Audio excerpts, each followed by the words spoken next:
Afinal, o que é fascismo? Fascistas! Fascistas! Não passarão! Fascistas! Fascistas!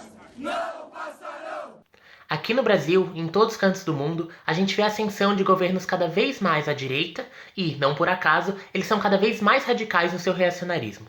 No nosso país, faz anos que a gente vê um ataque intenso aos direitos mais básicos do nosso povo, que agora se acompanha de uma crescente militarização do Estado e da repressão por sua parte, escancarada na violência policial que serve a um projeto de higienização social e de extermínio do povo preto e pobre.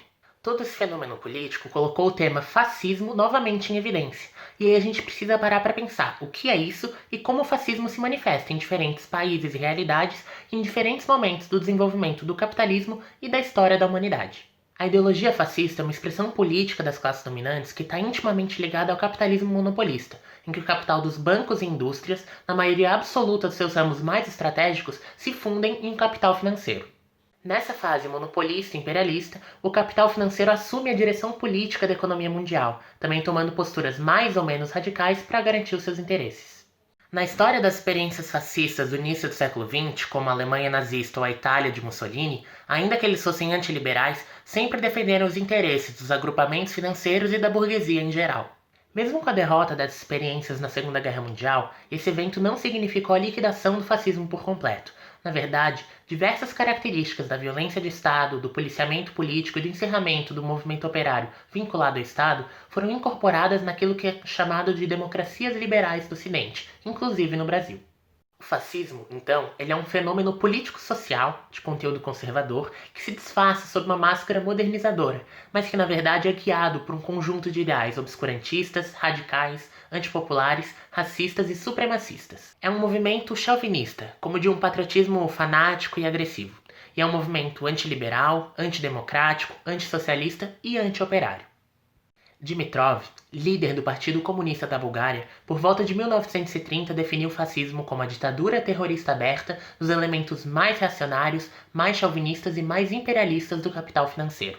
Aqui é importante perceber que ele coloca o fascismo como uma ditadura em particular, porque, de fato, para a tradição materialista dialética, toda estrutura social que organiza um Estado como uma forma de poder político organizado é uma ditadura.